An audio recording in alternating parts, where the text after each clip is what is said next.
Hi there, popping in to announce that we've started a seasonal tarot mail club. What does that mean, you ask? Great question. Every 3 months, recipients receive a small mailer with curated items, essays, and art all around a specific theme. And of course, a personal tarot card pull just for you. There will also be a video of me actually pulling the tarot cards and my description of each card's meaning. If you're interested in joining us, head to our Patreon and check out any tier at $5 a month or above. Cheers, and thanks as always for your support.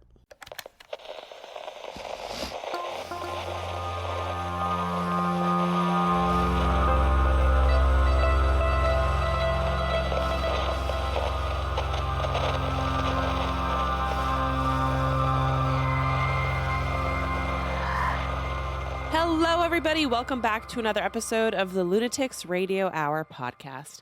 My name is Abby Brinker, and I am sitting here with Alan Kudan. Hello.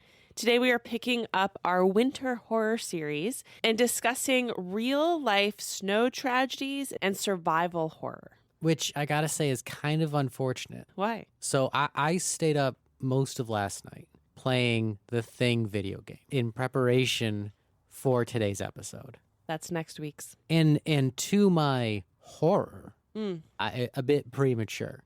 So I'm really prepped to talk about the Thing, but we're not talking about the Thing. You're always really prepped to talk about the Thing, though, if we're being honest. But I'm really prepped to talk about the Thing now. Well, we're also prepped, of course, to talk about these real-life snow tragedies and Snagedies. This is kind of the closest we get to. We shouldn't laugh about this because these are real life Snagedies incidents, and we are very selective with things like this that we cover on the podcast because, again, we're not a true crime podcast, but the history of these events really certainly impacted winter horror. So we cannot cover this topic without talking about these things. Is this true crime or just tragedy stuff? But it's true. It's not crime, but it's true. You know, and I want to handle that delicately because these are real people that were killed. I understand where the sensitivity is needed. Great. Well, I guess for you, Abby, the question. Yeah. Say there's a team, there's an expedition, right? And they get lost in the wilderness. 10 people set out and only 6 make it back. Is that true crime? Is that tragedy? Is that a story of overcoming? How would you classify that? And where would you put that on the sensitivity level? Well, it depends what happened. Is it something where it's an unsolved mystery? We don't know what happened to them? No mystery. It's just a lot of bad shit happened to people and they had to overcome circumstances. Well, to me, I guess true crime is if there was murder involved, then that's true crime. If some people died of hypothermia on a mountain, you know what I mean? I think there's different levels depending on what happened to these 4 people. Okay, the Donner Party. Yeah. True crime or not? Yeah, slightly, yeah. Slightly? Yeah. I mean, there was a crime committed. Yeah. Multiple, probably, if you want to get into the nitty gritty of, like, you know, zoning laws. But it's also a story about survival. Yeah. I think there's a few of these incidents we're going to discuss today that are, like, lightly true crime adjacent. They're not just survival stories. There's something deeper added to it, like the cannibalism references, right? For sure. Like with Diet, Live, Pass, certainly that's a survival story, but because there's so many unexplained elements of that story, and there's something about that story that's so mysterious and strange, and people can't quite grapple with how it all happened, I think that's an example of it's not necessarily true crime, but it's almost like you could do a podcast episode, like a deep dive into that, and it would be closer to true crime than something else. Because there is this element of, like, I think, to me, the reason why it reminds me of true crime, it's this, like, through line, the similar element of wanting to figure out what happened. And that's the thing with true crime I think people are drawn to a lot. It's like, but can we figure out what happened? Like, it's like an investigation into the thing versus the Donner Party. We know what happened and we're just parroting back what happened. That history is locked and loaded and solid versus Dyatlov Pass is unknown. Why would Dyatlov Pass be true crime? I'm not saying it's true crime. I'm saying it's a mystery. There is nothing illegal about time-shifting Yetis. right, well, we will get there when we get there. Last week, we discussed mythology and folklore from cultures around the world that helped ancient people understand the cruelty of winter. Today, we are deepening our exploration of winter horror with truly horrifying real-life incidents that pushed those involved to the brink of their own humanity. Before we get into today's episode, we are going to issue a content warning, which is something we rarely do. But we're going to talk about extreme conditions, real tragedy, cannibalism, hypothermia, and some fairly graphic deaths and injuries. So please keep that in mind as you are listening today. We will also discuss suicide several times in this episode. So let's get into our sources. A History.com article by Becky Little, the Dyatlov Pass incident, why the hiker deaths remain a mystery. A MuseumHack.com article by Alex Johnson, the real story of the Donner Party. A History.com article, 10 Things You Should Know About the Donner Party by Evan Andrews. The True Story Behind Society of Snow. A Time article by Megan Mikulski. Alive, The Story of the Andes Survivors by Piers Paul Reed from 1974. Miracle in the Andes from 2006 by Nando Parrado. An A&E TV article by Adam Janos, What Happened to the Yuba County Five. An Oregon Encyclopedia article on Mount Hood. Winter has a way of stripping human stories down to their essentials. When cold intensifies and the landscape becomes hostile, preparation can fail, communication can break down, and survival depends on decisions made under extreme pressure. This episode examines real-life winter survival and tragedy, focusing on how isolation, severe weather, and cruel conditions reshape human behavior. These are stories where plans unravel, risks compound, and the margin between endurance and disaster narrows until even small choices carry lasting consequences. And really, of all the different stories we could discuss, there's none other that is as horrifying, or I feel like as infamous, really, as the Donner Party, which is a real-life story about the 19th century pioneers trapped by snow in the Sierra Nevada mountains, and they were forced to make really difficult decisions to survive. We did talk about this incident on our cannibalism series from a few years ago as well. I think it's a very interesting omission that they did not include any Donner Party references or cannibalism mechanics in the Oregon Trail video game. I agree. I mean, that would be... I just did a full playthrough. You did? How long did you stay alive? Did you make it? I did make it with only 2 of my party, but that's enough. How many did you start with? I don't know, like 50? What did they die of? No, it's just a family. I don't know. Various things. But what are the big, like, what were the big? Diphtheria is the big one. Yeah. Yeah, diphtheria is the big one, but one guy just kept breaking legs. And, like, what are you going to do? You know? He's got those weak bones. I'm giving him as much buffalo as I can find. It's crazy. You go out with your gun, you shoot so many animals. And it's like, but you can only carry 100 pounds back. So it's like, so why not just as soon as you kill one animal, the little mini game ends? Because that's life, Alan. Why is it going to let me just lessons the hard keep shooting animals for fun? It's a video game. It's so fun. The Donner Party was a group of American pioneers that set out for California from Missouri in the mid-1800s. Like many wagon trains of the era, the Donner Party was driven primarily by economic opportunity. California was still part of Mexico when they set out, but rumors of fertile land, open trade, and financial independence spread quickly through the Midwest. Back then, Nevada still had Bitcoin. Most members of the Donner and Reed families who made up this larger group were middle-class farmers and tradespeople looking to improve their fortunes. They were not fleeing from religious persecution. Most caravans could travel 15 miles a day, and at that pace, the journey still took between 4 and 6 months to complete. All in, it was a 2,500-mile journey. Alan, do you remember when you were playing the Oregon Trail, how many months it took you? No. Well, I think I left in the spring, and I got in at, like, November, I think. Yeah. On May 12, 1846, more than 500 wagons left Independence, Missouri, headed west. Most were not part of the Donner Party. The Donner Reed group consisted of 87 people and roughly 20 wagons. Donna Reed was there? Do you know who Donna Reed is? Yeah. Who is it? She was in It's a Wonderful Life. Well, clearly Donna Reed made it because we love her work. That's right. The date of departure was the first strange thing about the expedition. Travelers usually departed sometime in April. For some reason, though, these wagons left in mid-May. And leaving in mid-May placed the group on a dangerous timeline. Wagon trains depended on reaching the Sierra Nevada before heavy snowfall, which could arrive as early as October. Every delay increased the risk of being trapped in the mountains, and the Donner Party would soon make a series of decisions that compounded that risk. They were not, listen, who knows what decisions we would all make in those situations. Hindsight is 20/20, but I told you to fly. they set themselves up for failure here. But no, you want to take the wagon.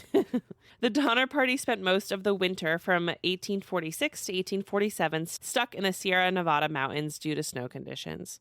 When early and unusually heavy snowfall hit in late October, the group was unable to successfully cross. They ended up constructing crude cabins and shelters near what is now Donner Lake, using logs, branches, and wagon parts. Food supplies were already dangerously low. As weeks passed, snow piled several feet high.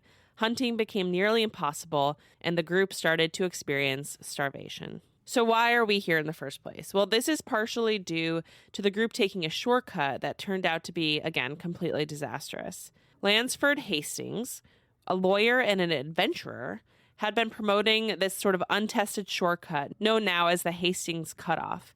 He claimed it would shave weeks off of the journey by cutting south of the established Oregon Trail and crossing the Wasatch Mountains and the Great Salt Lake Desert. Hastings himself had never led a wagon train through this route. The terrain was poorly mapped, brutally difficult, and far more time-consuming than advertised.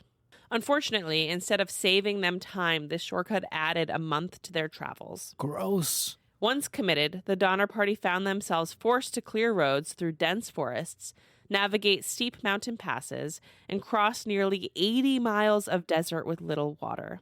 Instead of saving time, the cutoff delayed them by more than a month and exhausted both people and livestock. One of the more upsetting elements of this story is that some of the people who traveled with the Donner Party were actually kids. More than half were under the age of 18. Families faced impossible decisions as the children weakened first. Parents rationed food, sometimes giving up their own portions. Several children died from malnutrition and exposure before the group ever resorted to cannibalism, a fact often overshadowed by the more sensational parts of the story. I mean, it's just like news today. Everyone latches on to like the worst possible details. I guess it's to your point about true crime earlier, right? Like, it's sensationalism. Sensationalism, yeah. And yeah, the Donner Party, they weren't a bunch of cannibals. Right. They were a bunch of really desperate people. So let's talk about cannibalism. Cool. It did not occur immediately, and it was not practiced by everyone. As starvation became unavoidable, some members consumed the bodies of those who had already died from illness or exposure. I mean, I suppose I would have tried to prioritize eating people who died of exposure and not illness. I mean, depends on what the illness was. But at that time, you might not know how certain illnesses were contracted. You know what I mean? Like, I don't think you can eat somebody and get typhoid fever. But well, no, because you cook it. You're not eating them raw. It cooks out the bacteria. Well, sure. Like the virus. I'm no cannibalism expert, but wink, wink. My understanding is that the only types of diseases that can be contracted would be like prion diseases. What's that? I don't know the actual definition of a prion disease. I just know it's primarily in certain types of tissue, such as the brain. Okay. So, and it doesn't cook out. Ah, I see. Which is one of the reasons why, like, when you are eating like brain as like a delicacy in a restaurant, you're still really rolling the dice. But is that true? Like, okay, so say somebody has a prion disease. If you eat the brain, you could get it. But if you eat other parts of the body, is it safe? Is it like localized? Yeah, I think so. Because, like, say you're hunting a buck, right? Mm-hmm. And you shoot him, right? And then you're cleaning the carcass. You got your spit roasting the meat. You're not thinking to yourself, man, I really hope this buck doesn't have dementia. Sure. Or, man, if he didn't really run away too much. What if he has asthma? Oh, yeah. Not really his problem anymore, but what a crazy amount of vengeance that would be. Yeah, that would be a weird world to live in if, like, any animal we ate as humans, you could get the animal diseases. I mean, obviously there's some of that, but But also, I don't know that animals have asthma or dementia. So it's really interesting that you bring this up. Okay. Because clearly you wanted to start talking about the thing.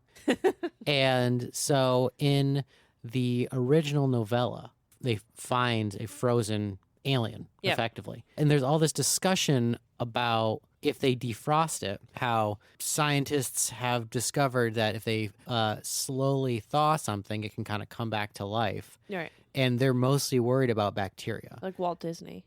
What? Don't you think he's frozen somewhere? I do. Okay.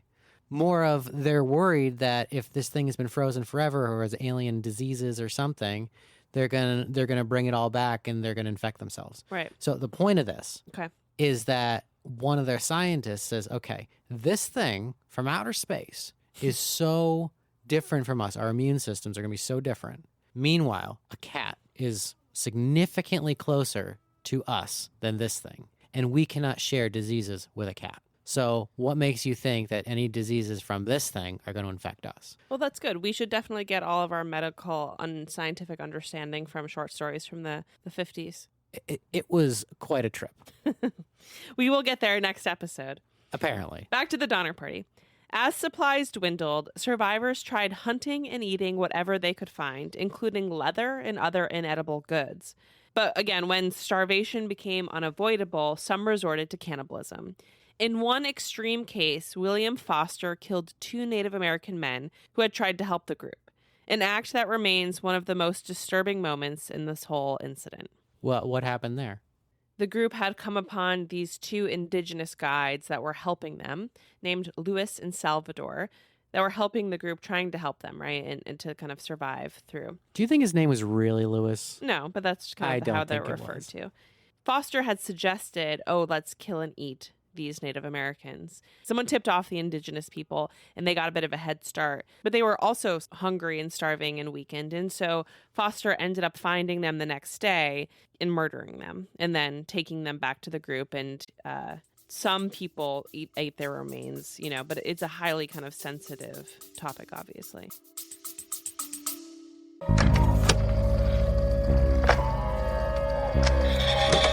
Have you ever listened to an episode of Lunatics Radio Hour and thought, man, I'd love to wear a shirt or carry a tote bag that represents my interest in this very niche topic? I know I have. If you're in the market for a doppelganger-themed tank top or a Bloody Mary tote bag, we've got you covered. Head to lunaticsproject.com and click on merch to browse our haunting and highly specific merch store.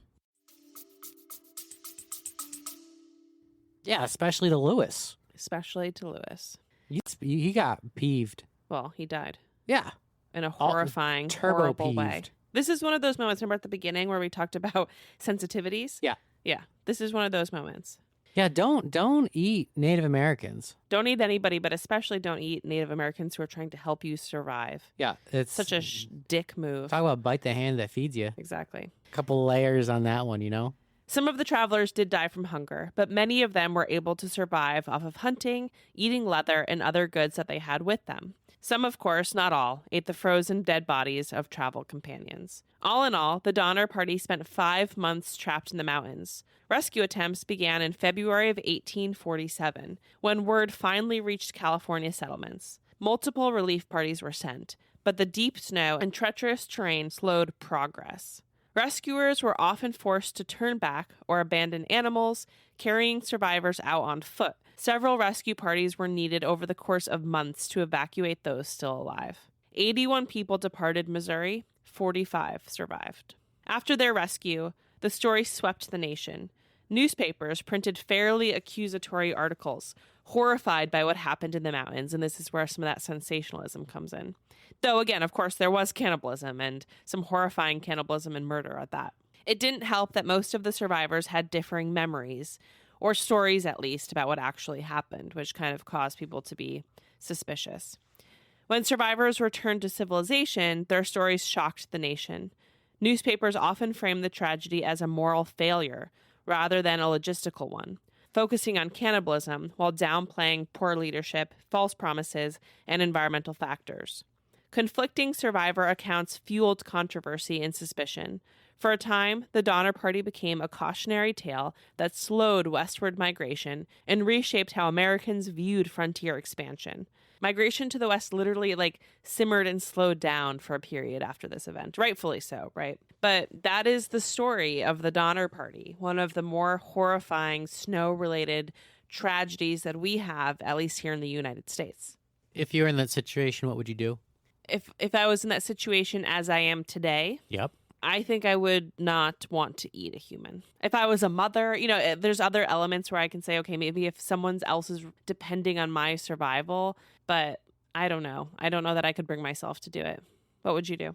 I mean, I'm no qualms with a good long pork barbecue. It's survival, after all, you know? You know what we should have done? We should have, if we were in that situation, we kill the guy that killed the Native Americans and we eat him.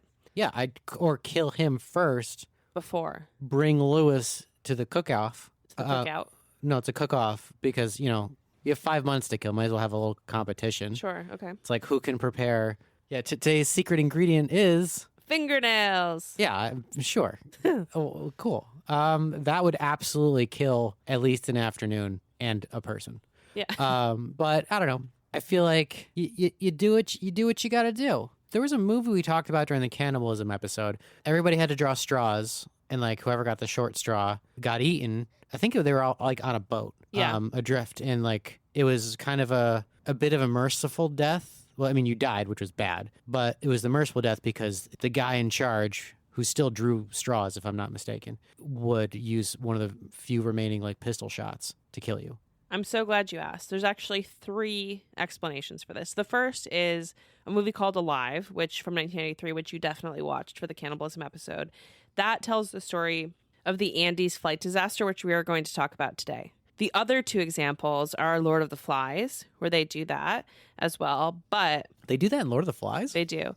But it's also based on this custom of the sea, which was a real historical concept for, starvation at sea, extreme circumstances. That's something that was kind of developed as a concept in, old-timey maritime, whatever. So like, pull out the book of forbidden things. And this was just it was an established practice. Yeah. No one really talked about it, but it was established. So I bet it kind of went in reverse order of how I just said it. It was like this maritime thing that was then used in Lord of the Flies, and also then for this real incident in the Andes that was the most modern from on the timeline. Is this the pirate code? This is parlay. But leaving the United States. In February of 1959, 9 people were hiking in the Ural Mountains in Russia when they mysteriously disappeared. One of the most famous real-life incidents of winter horror is often referred to as the Dyatlov Pass incident. On January 23rd, 10 hikers started their trek through the Ural Mountains. The Urals marked the border between Europe and Asia, splitting European Russia from Siberia. A few days into the excursion, one hiker returned home because of a sciatica flare-up. There was a plan in place for the hikers to send a message to their sports club, checking in about 3 weeks into the journey. When the club didn't receive any communication by February 20th, so about a month later, they decided to send a search party. Quoting from the History.com article by Becky Little, quote, "Over the next couple of weeks, the search party found the first 5 of the hikers' bodies spread out over the snow. They were in various states of dress and had bizarre injuries, with one appearing to have bitten off parts of his own knuckle. Months later, after some snow melt, investigators discovered the bodies of the remaining 4 hikers. They had even more inexplicable injuries. One had a fractured skull, another had a twisted neck, 2 were missing their eyes, and one of the bodies with no eyes was also missing her tongue. The gruesome fate of the 9 hikers has generated theories ranging from natural disasters to secret weapons testing to an attack by Yetis. Although some theories are more plausible than others. Not just any Yetis. Time-shifting Yetis. We'll get there in a minute. Back to the quote. The Dyatlov Pass incident, as it's known, remains a contentious and unsolved mystery, end quote. But there's even more unexplained elements to this than just what I quoted from Becky Little. The hiker's tent was discovered, which was collapsed and snow-covered, but the hiker's belongings inside were undisturbed. Clothes, tools, and equipment were laid very neatly out as if they had that these people had just disappeared into thin air. Food was left sliced and laying on a plate, again, as if it was about to be eaten. There was also a slash through the tent, which a seamstress would later identify as a cut made from the inside. A seamstress, you say? an expert in fabric cutting. The first two bodies discovered were a few hundred yards away from the tent. Both men were in their underwear, laying next to where the campfire would have been. One of the men had burns on his body and flesh from his own hand in his mouth. 3 other bodies. One was Dietlib himself, who was a person on the trip. Another was a woman. There was 2 women on the trip. It was one of the women. And there was a third man in that group as well. The 3 of those bodies were found positioned as if they were trying to return to the tent. Separately, another man was also found positioned in a way that made researchers believe he was trying to return to the tent. The first 5 bodies found were all believed to have died from hypothermia. This condition can also cause erratic behavior and the removal of one's clothes, a known urge called paradoxical undressing, a result of being so cold they felt hot. The 4 other bodies weren't found until May, when the snow in the area started to melt. A snow den was uncovered. But only one of these 4 is believed to have died from hypothermia. The other 3 have various other causes of death, including, and quoting from the History.com article, quote, a skull fracture so severe that there were pieces of bone in his brain, end quote. Pieces of bone in his brain? Yeah. From what?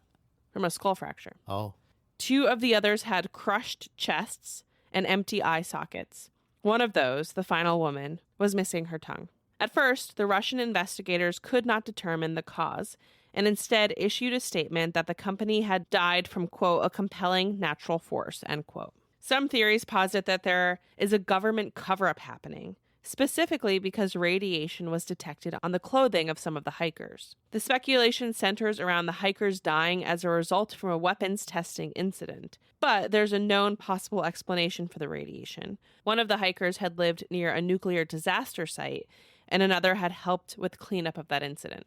There are many theories, from the KGB to Yetis and aliens, but let's talk about some of the most plausible. The case was reopened by the Russian government in 2019. The lead investigator put forth an avalanche theory. He claimed that despite the fairly flat angle where the tent was positioned, an avalanche slab of snow could still have traveled over the tent and trapped it. The idea is that this would have scared the hikers, who would have feared a larger avalanche was coming. They would have cut their way out of the tent, leaving behind their boots and food on the plates, etc., everything kind of as it was. He suggested they then would have started a fire and built a snow den for survival. Snowden, you say? Snowden. Whatever happened to him? I don't know. He just kind of disappeared. Faded into the background. He blew all those whistles. Yeah. And then everyone finally came to justice. Oh, wait. What the heck? What whistles did he blow? That the government was watching us very closely, like had access to all this personal information. Oh, right. All the cybersecurity shit. Yeah. Glad that got resolved. So this investigator, right, that came in 2019, he suggested that the hikers then would have started a fire and built a snow den for survival. He claimed that the snow den could have collapsed and caused the strange injuries to those discovered inside, right? The crushed chest, the skull injury. Collapsing snow is famous for removing eyes and tongues. Well, then animals could have eaten the eyes and the tongues out of the hikers' bodies post-mortem. Yes, but what kind of animals? Anteaters. Aha. Anteaters? I'm just thinking about like a long snout could get into the eye sockets. What were you going to say?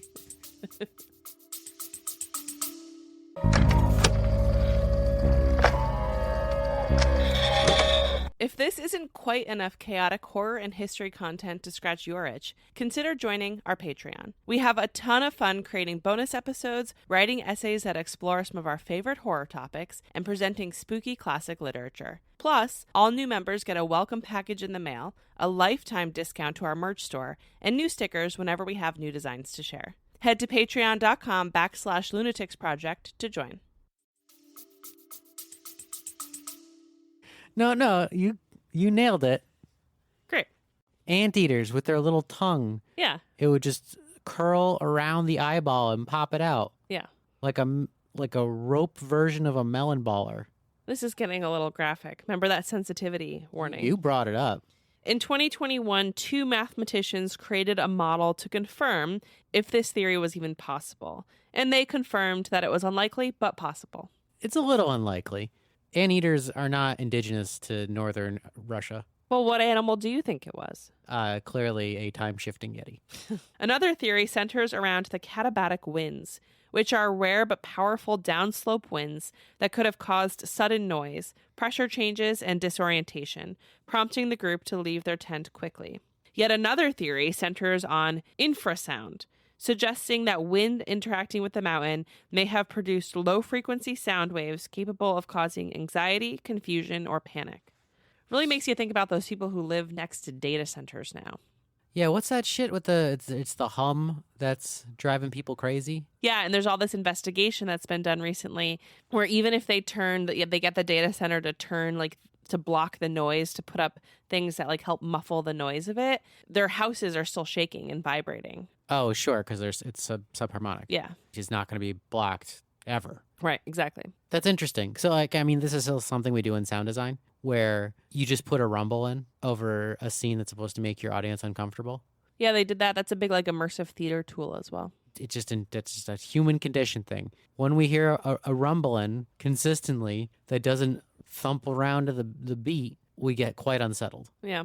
Other natural explanations include unusual atmospheric phenomena, such as ball lightning, which may have frightened the group or caused injuries. Ball lightning is a rare and poorly understood atmospheric phenomenon, described as a glowing spherical mass of light that appears during thunderstorms and can move erratically before dissipating or exploding. And I have to just say, I've become so infatuated with ball lightning. Ever since you unlocked the Tier 4 Druid? Ever since I did this research, that we might do an episode on it. I'm so into it. It's so weird. And there's all these like old-timey drawings of it. Look it up. Everyone Google ball lightning. More speculative theories involve an unknown human or animal encounters. But despite decades of investigation, no single theory fully explains all aspects of the incident, and key questions remain unresolved. The Dyatlov Pass is now named for Igor Dyatlov, the leader of the expedition. Dyatlov was a 23-year-old engineering student. The others were also students in their 20s. And there was one sports instructor in his 30s. Everyone involved was an experienced hiker. In 2013, a film called Devil's Pass was released. Also released as the Dyatlov Pass incident, this is the most direct fictionalization of the incident, combining found footage horror with science fiction elements. It was directed by Rennie Harlan and written by Vikram Wheat. It's a found footage horror movie. It's a fantastic documentary.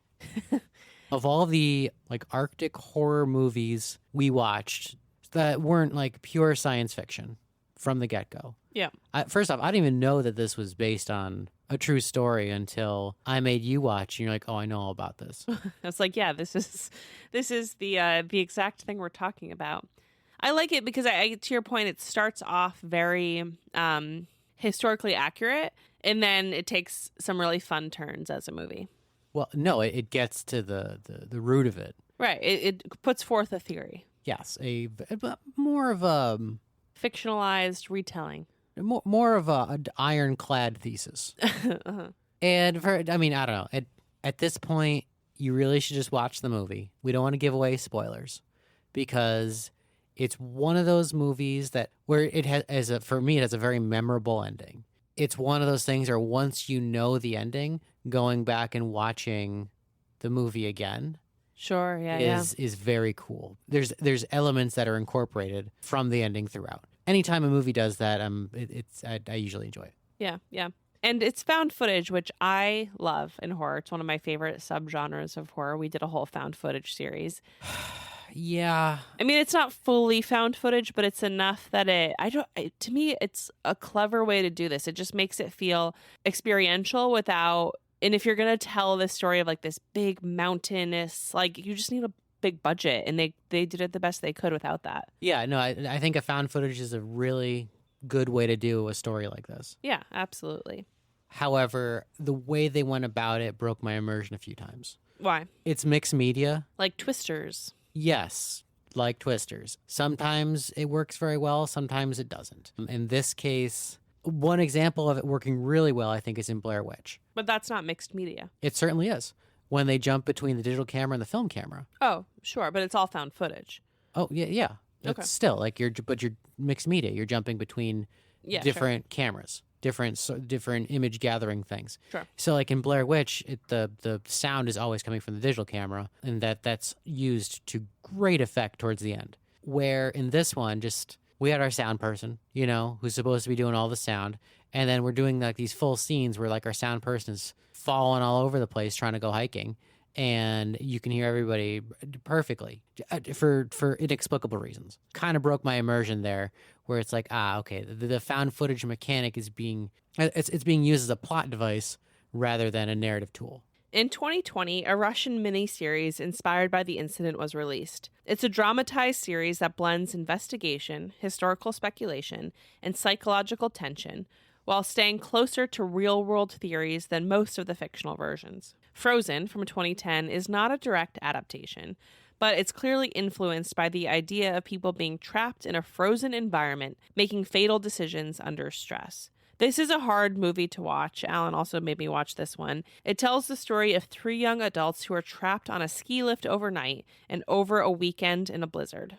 So I saw Frozen before it was like an international phenomena. You're not talking... What? Yeah, like it's for the longest time, it was like the most popular movie in America. Alan, we're talking about Frozen from 2010, the ski lift movie. Yeah, same. Yeah. Not the animated Disney movie. Yeah, I'll make a snowman. I'm so surprised you even know that. This movie, yeah, it's a hard watch. It's a hard watch. And I think about this movie so often. Why? Because it's so relatable. Why is it relatable? Because you mean if you're in that incident, it's like you're an impossible. Like, couldn't you just situation. picture yourself stuck there? Have you been? Sorry, you don't ski. Have you ever been skiing? I don't ski because I'm afraid of getting on and off the chairlift. Because you're afraid. Not of getting stuck, of Elsa, but of logistically trying to get on and off a ski lift. Scares me. It's insane. But okay. No, I've never skied. Yeah. To answer your question. I really thought it was based on a true story, but I guess it's not. There's an iHorror article written for the 14th anniversary of the movie. Okay. But this article was back in 2023. Okay. Apparently, the director and whoever else was scouting the mountain where they knew they wanted to film it there. Sure. And they wanted to just like scout, right? So they got on the chairlift and they're going up. They got to this spot where the director said, "Okay, this is it. This is 100% the spot where we should film because I can just see it. This is where they die." And then as soon as he said that, the chairlift stopped. Inexplicably, which happens 100% for while you're just riding chairlifts. But also, that's one of the most terrifying things when you're on a chairlift and it just stops. You can't get out. You're completely trapped. Here's the strange part. As he was filming the movie, he found out from one of the lift operators that was like the exact spot where someone presumably had taken their own life with a firearm while they were on the chairlift. And they had actually like saved the chair and like they show them the chair that had like the bullet hole in it. That's very upsetting. Yeah. What a bunch of whirlwind circumstances being like, this place has really bad vibes. We have to film the movie right here. And they make a movie about a bunch of people dying on a chairlift. And then that was the exact spot that somebody died on a chairlift. Happenstance. There's something to be said, and not to be very woo-woo, but about like the energy of something like that. Additionally, like the movie itself is so like it evokes this very primitive, primal, baseline survival fear in you. Like it's a really tough shake to be in that situation, and I don't know that I would have the bravery to try some of the escape attempts that the characters in the movie end up trying. It just feels impossible. What would you do if you were stuck in a chairlift? And we should say, like, the chairlift, the way it's positioned, they're like, I don't know, like 80 feet over the ground. Like, they're very high up. Well, I mean, jumping from a chairlift, like, people have done it many, many times. There's just so many circumstances that go into it. What's the snow? Because you're jumping onto snow. Like, think about people that do ski jumps, right? It's about how you land. It's about the slope. Can you just continue on your momentum? If you're just going to fall, like people have fallen out of airplanes and landed in snow and been alive. Right. So it's very possible. Liam Neeson did that in The Grey. What? Liam Neeson did that in The Grey. Yeah, technically he did. Yeah, I don't think anyone's done this voluntarily. But it's very possible. In Frozen, like there's a storm going, and even though there's like snow and whatnot, the wind had blown all the powder off. So he just like lands on ice and just like completely fucks up his legs. Yeah. And then wolves. a lot of layers in this movie. Yeah. And it's really surprising that they then, just 3 years later, made it again as the animated version. Yeah. I prefer the original. The remake takes a lot of liberties. It diverts too much from the source material. Sure. But they're both fun. They're both fun in different ways. The Corridor from 2010 is a lesser-known psychological horror film that tells a survival story of friends. It's often cited as adjacent to the Dyatlov Pass incident in tone and themes rather than plot. And finally, Black Mountainside from 2014 plays with themes of isolation, paranoia,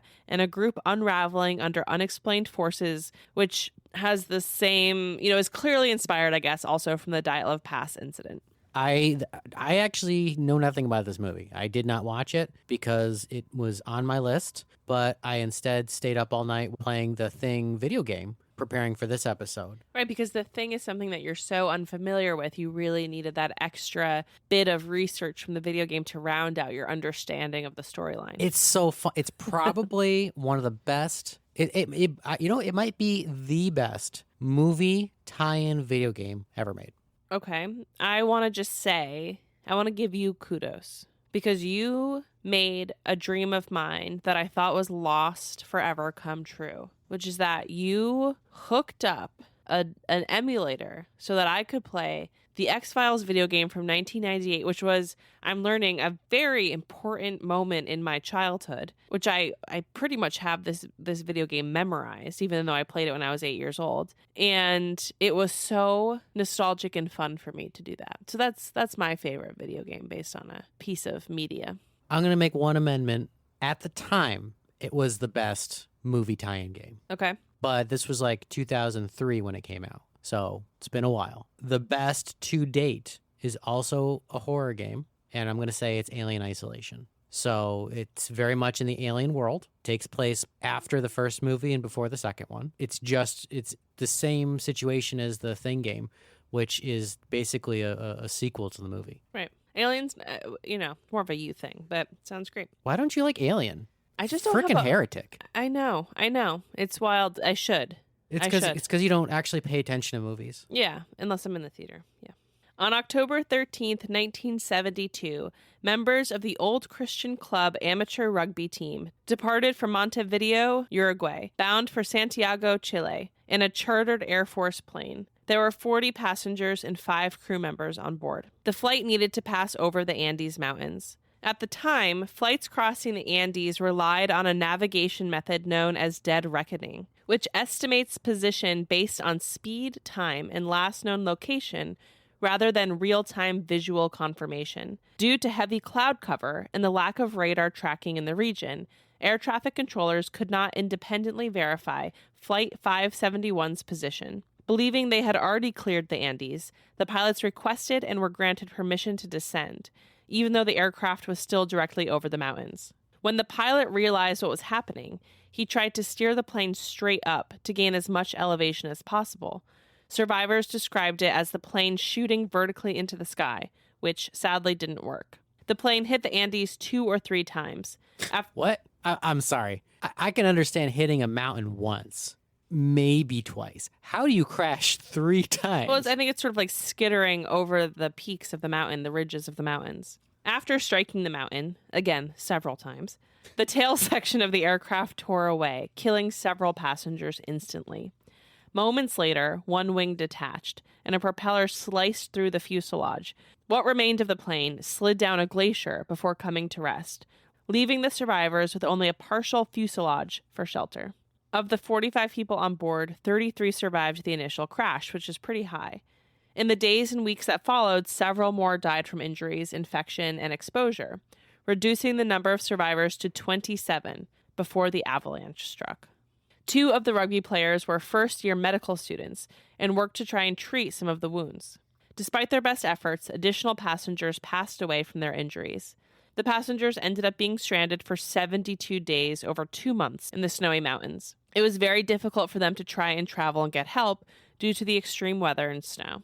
Back at the crash site, they used the fuselage as shelter, but it was extremely small, only about 8 by 10 feet, and the back was totally exposed. Survivors used plane seats and other parts of the plane to build a wall. On October 29th, more than 2 weeks after the crash, an avalanche struck the fuselage while most survivors were sleeping inside.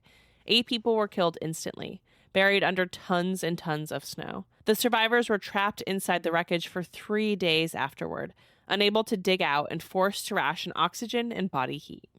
There was no vegetation or animals in the area where the plane crashed, so the food supplies that the passengers had on them and from the plane ran out very fast. The passengers talked democratically about the need to eat the flesh from the deceased passengers in order to survive. One of the medical students took it upon themselves to cut the meat off. Quoting from survivor Roberto Canessa, quote, "Our common goal was to survive, but what we lacked was food. We had long since run out of the meager pickings we'd found on the plane, and there was no vegetation or animal life to be found. After just a few days, we were feeling the sensation of our own bodies consuming themselves just to remain alive. We would become too weak to recover from starvation.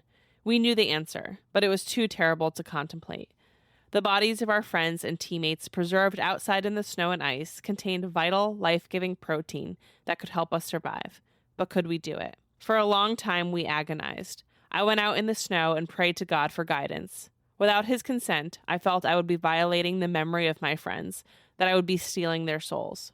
We wondered whether we were going mad, even to contemplate such a thing. Had we turned into brute savages? Or was this the only sane thing to do? Truly, we were pushing the limits of our fear." End quote. Quoting from survivor Nando Parrado's 2006 memoir, quote, "At high altitude, the body's caloric needs are astronomical. We were starving in earnest, with no hope of finding food, but our hunger soon grew so ferocious that we searched anyway. Again and again, we scoured the fuselage in search of crumbs and morsels. We tried to eat strips of leather torn from pieces of luggage, though we knew that the chemicals they'd been treated with would do us more harm than good. We ripped open seat cushions hoping to find straw, but found only inedible upholstery foam. Again and again, I came to the same conclusion. Unless we wanted to eat the clothes we were wearing, there was nothing here but aluminum, plastic, ice, and rock." End quote. Parrado protected the bodies of his mother and sister from being eaten. While several survivors initially refused to participate, most eventually consumed small amounts of human meat in order to survive. One survivor is widely reported to have never eaten human flesh, and later died from complications related to starvation and illness, weighing just over 50 pounds at the time of his death. All of the survivors were Roman Catholic, and many framed the act through religious belief. Some explicitly compared it to the Eucharist, viewing the consumption of flesh as a form of sacrifice made with consent, not desecration. Survivors later emphasized that this framing helped them reconcile survival with faith, rather than abandon it. Eventually, Roberto Canessa, Nando Parrado, and 2 others attempted to cross the mountain on foot, believing that civilization lay to the west. They had no map, no proper cold weather gear, and no certainty that anyone was alive beyond the mountains. Was there ever a movie of this? There must have been. Yeah, Alive. Alive. And we watched it? We watched it for the cannibalism episode. I don't remember it at all. Was it It was good? the thing where they drew the straws. I don't remember. Interesting. I mean, it's like a historical fiction. You know, it's pretty, like, accurate to what happened. Yeah, I mean, until the time-shifting Yetis show up with snacks. That's right. After 10 days of walking in extreme altitude and snow, Canessa and Parrado encountered Chilean muleteers, or those who drive mules, across a river. Unable to cross, they tied a note to a stone and threw it to the other side, explaining the crash and pleading for help. Good thing somebody spoke Spanish or the guys spoke English. They were all South American. Well, They were from Uruguay. Well, good thing everybody spoke the same language. Yeah. After the rescue, Chilean authorities initially considered legal action due to the cannibalism. However, after survivor testimony and public support from the Catholic Church, no charges were filed. The consensus was that the actions taken were acts of necessity, not criminal intent. That's crazy. Can you imagine trying to convict people? I know. I mean, sorry, I get it if they started the cannibalism before the plane crashes. Right, like the guy from the Donner Party should have been convicted. That's murder. But these people, like, no one was murdered. Right. If someone is trying to escape and he's like, "No, your dinner." Like, yeah, Right. that's a crime. Yeah. But they had bodies galore to eat. They did. What happened in the Andes is often framed as unthinkable. Yet it is one of several winter tragedies where survival demanded choices that still unsettle us decades later. Alive from 1993 is probably the most well-known dramatization of the Uruguayan Air Force Flight 571. It's survival focused, and its imagery, moral dilemmas, and setting strongly influenced later survival horror. Society of the Snow from 2023 is a more recent, grounded retelling told from the survivor's perspective. While not a horror movie, its realism and atmosphere have been widely compared to horror due to its intensity. Like, certainly, right? It's a thriller, it's all of these things. Sure. The situation itself is horror. While those two films directly take from this incident, there are many more that transformed the events into a new story or took pieces of it. Yellow Jackets, for instance. Yellow Jackets is a TV show that tells the story of a group of teenagers, I think they're also like a team of sports players, who survive in the wilderness after their plane crashes. This was inspired both by this incident and the Donner Party. Ravenous from 1999 is often cited as the clearest horror descendant of this incident. While set in the 1840s and framed as a cannibalism western, its themes of survival cannibalism, moral rationalization, and isolation mirror public reactions to the Andes survivors. The Edge from 1997 is a survival thriller rather than horror, but it's frequently kind of listed in the same, category as these other films we're talking about. Stranded men in a hostile wilderness debate leadership, morality, and survival tactics under extreme conditions, which is also similar in some ways to The Grey from 2011, which was heavily inspired by the Andes survival narratives. Men stranded after a crash in frozen wilderness, facing starvation, injury, and the slow erosion of hope. Yeah, but in the Andes, they're in a desolate wasteland. In The Grey, there are wolves. And if you don't want to be eaten by the wolves, you got to eat them first. I mean, heck yeah. It's probably one of my favorite wolf movies. It's very sad. It's a very sad movie. I love when I just love Liam Neeson as an actor. Yeah, sure. And he's just like one of those actors that you can put him in any role and he's going to do great. We've clearly seen him in these like horror tragedy type movies. Yeah. And he's the unstoppable action hero in Taken. He's great in Love Actually. Yeah, where he has just like such a tender moment. He's just like such a tender stepdad blossoming relationship, right? Yeah. And then you see him as a straight up comedic in a straight up comedy in the new Naked Gun, Yeah. Like what talk about range. And so when you watch him in something like The Grey, it's a solid movie. There's very few bits of that. They're like, this seems hokey. Right. It seems like a good character study of a bunch of different people in desperate situations. It's sad, but it's not depressing.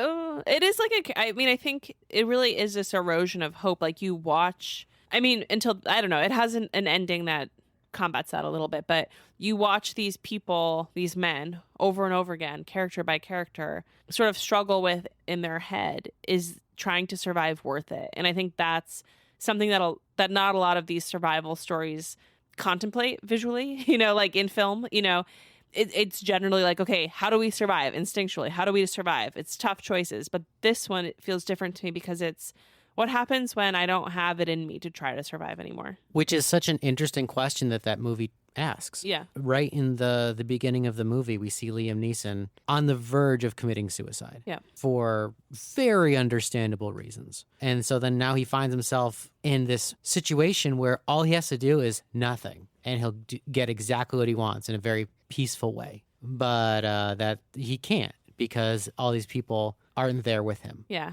They need his help to live. Yeah. And, it becomes kind of a beautiful thing, towards the ending. Yeah. Which I don't want to talk about because it's such a good movie and you should all watch it. It is good. It is good. The Yuba County Five refers to 5 men from Yuba City, California.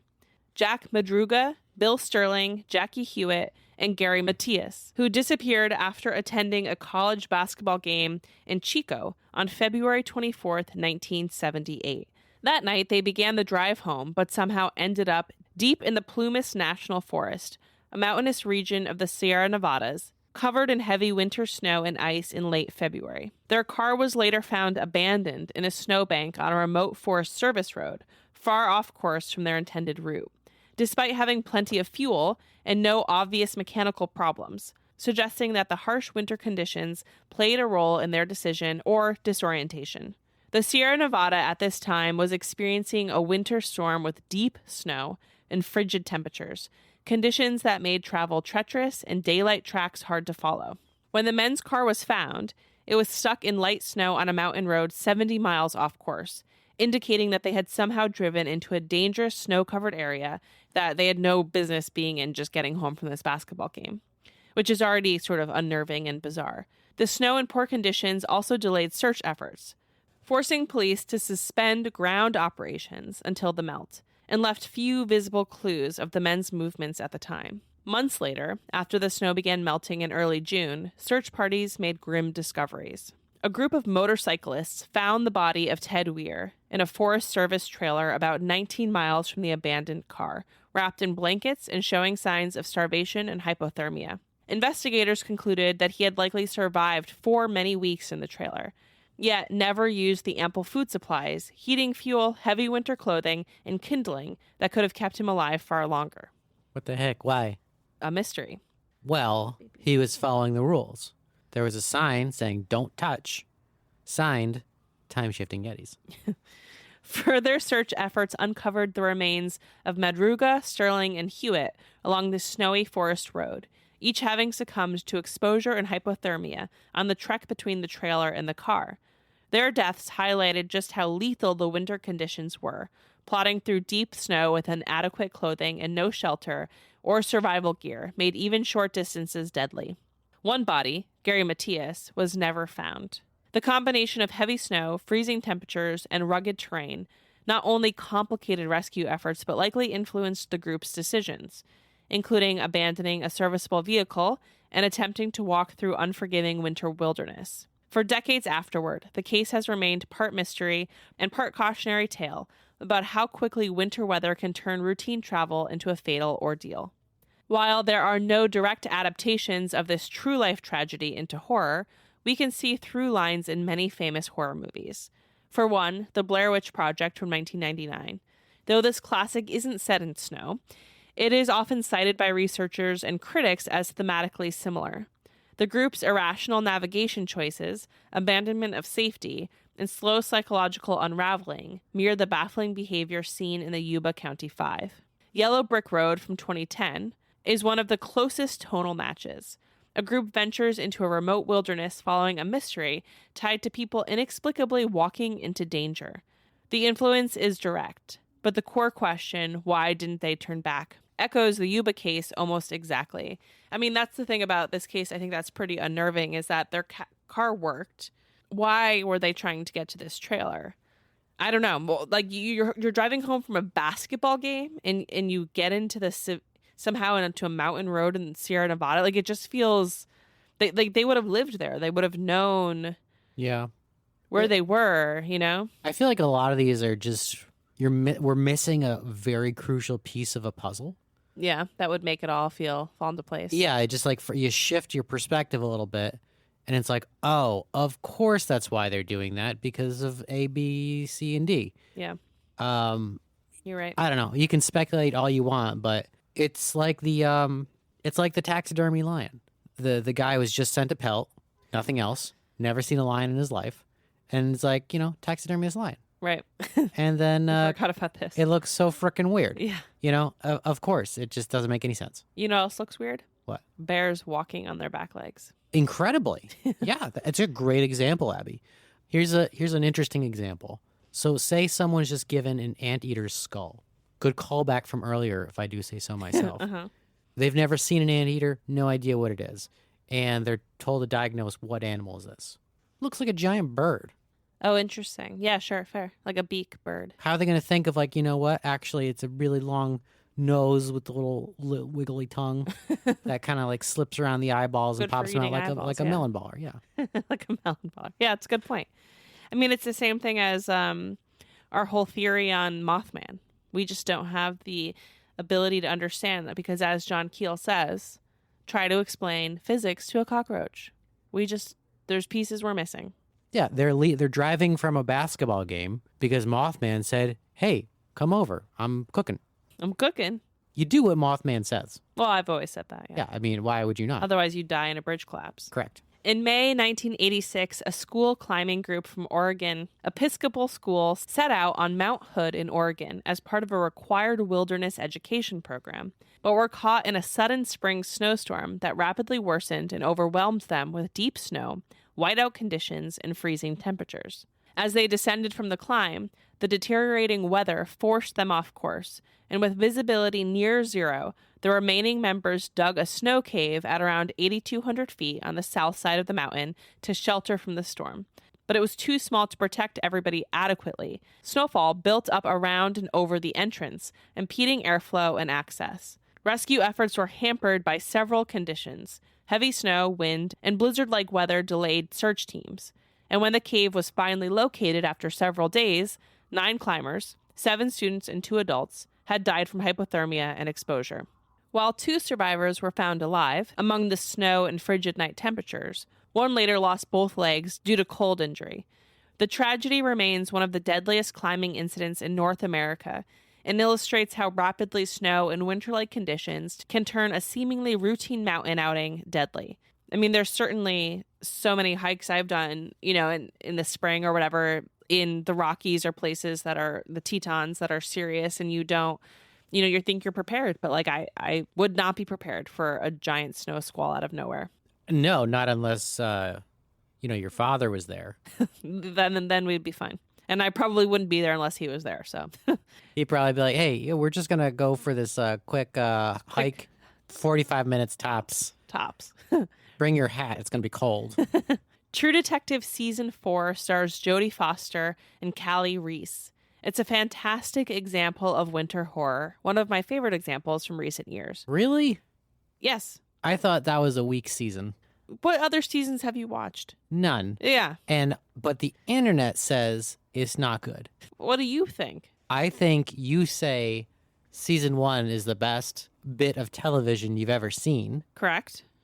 And you were bored by this season. Listen, I think it had some pacing issues, but I also think most things I make have pacing issues, so I'm trying not to be judgmental.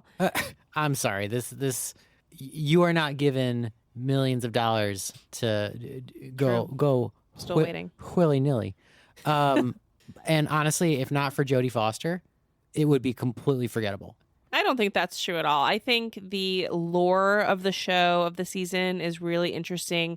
I think it sets up a mystery very similar to the Dyatlov Pass, right? It's like these people were naked. They walked off. This happened. Why? It's like this question that is seen in a lot of these incidents. How could they have possibly ended up in this situation? What is the piece we're missing, to your point? The piece that's missing is always the same. It's not always the same. It is always the same. What is it? The only thing that explains every bit of behavior in that show and many others, time-shifting Yetis. Okay. I don't know. Listen, I'd stand by season 1 being fantastic. One of the best character arcs I've seen. I didn't mind season 4. I thought that it tonally was super interesting. The world was interesting. The characters had depth to them. There was interpersonal relationships that I was interested in. I vote it's good. What is the difference between True Detective and True Blood? They're totally different shows. True Blood is about vampires. True Detective is about detectives. Okay. All right. I recommend True Blood as well. All right, Alan, that's what I've got on survival winter horror for you. That's unfair because you forgot one of a huge incident that I'm really surprised you didn't bring up. Is this about the Yetis? No, not directly. What is it? It's the terror. Okay, sure. Do you know The boat. the boat? Yeah. Boats. The boats. Tell us about the terror. The HMS Terror is one boat, but Yeah. its sister boat, the HMS Erebus, was also there. Just 2 boats trying to find the Northwest Passage in 18 something, and then they get stuck in the ice. And it's just there's 129 men between the 2 boats. How do you know that number off the top of your head? How do you know all your bullshit? I'm reading. Oh, reading from the wow. script. Wow, how'd I get that number? All right, keep going. Tell us more about the terror. And yeah, just being stuck in the ice was not unheard of. It was actually kind of expected. And back then, before you had icebreaker ships, you just got stuck and you had to wait out the thaw. Yeah. But sometimes it got really tense because you weren't sure if you were in the right place that it would actually thaw. And then you have to spend multiple seasons there. Yeah. And you have to chip out at just the right time and all this stuff. And then you also have the captains that are just like, we've come this far, we have to keep going. And they just make you keep chipping the ice. And it's just like Frankenstein. But the whole thing got really exacerbated for two reasons. One, when the ice started to crush one of the ships. And so they couldn't just like wait it out on the ship. Why would that happen? Because ice is really strong and it starts shifting. And suddenly it just starts destroying the ship. That's like being stuck in the ice is like a major concern for wooden ships, of course, for any ship really. Yeah. Being stuck in the ice is of major concern. Like think of like how much force a glacier has. Tons. And it's basically that. Unstoppable. Hitting, if it's shifting at the wrong angle and you're not moving with it, you're just fucked. And wood is a very soft material. But things got really exacerbated because I never watched the show. We tried to watch the show, but it was too hard to understand what they were saying. But in the book, if memory serves, because I know because this is all based off true story. Yeah. They all started, or a lot of them started to go crazy because of lead poisoning. Because the guy that provisioned there's one guy whose job was provisioning the ships, and he went with this cannery that was cheaper. Yeah. And boy, did they pay for it because there was lead that leaked into all their food. So they were eating the food, but by the time they realized what was happening, they were already like crazy with lead poisoning. It's horrifying. Yeah, and like I don't know exactly what lead poisoning does, but I know it can make you go crazy. And it's fatal, of course. But they discontinued, they got rid of the contaminated food, but then at that point there was all this like paranoia. But anyways, a lot of shit happened. But at least in the Dan Simmons book and in the show, there's a lot of supernatural elements that can be interpreted multiple ways. There's the polar bear that you never actually see in the book. Like in Lost. Sorta like in Lost. Actually, yeah, very much like in Lost. But it's like a crazy supernatural polar bear that is just described as like the demon, but who like sweeps in, sweeps out like this crazy force of nature.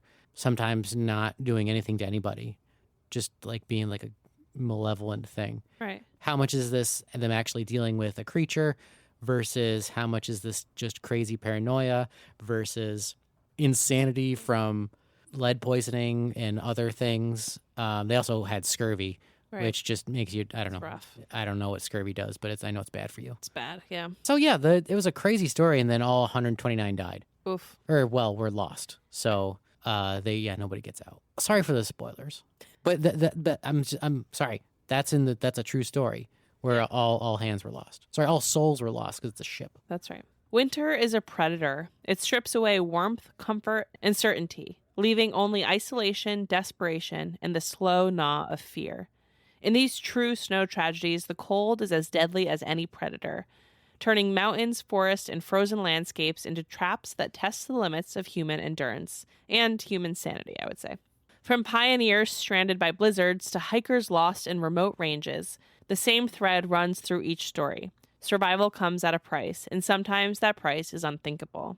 These are true winter horrors, where the silence of the snow is more terrifying than any scream, and the cold is never just cold. But what's more unimaginable than being trapped with only your own thoughts for company?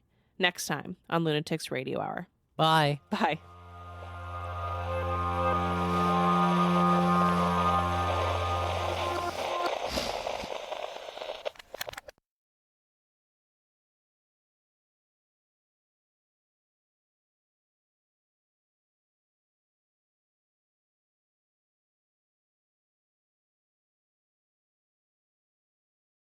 Looking for even more creepy content? Consider joining our Patreon for way more content just like this, including bonus episodes and very special deep dives. You can also join us on Discord if you want to stay involved in the conversation, and find our video content on YouTube, TikTok, or Twitter, Facebook, Instagram, anywhere you like to get your social updates. And of course, head to lunaticsproject.com where you'll find our very, very spooky merch and links to everything you need to know. Are you upset by our egregious fabrication of facts? Tell us about it on Discord.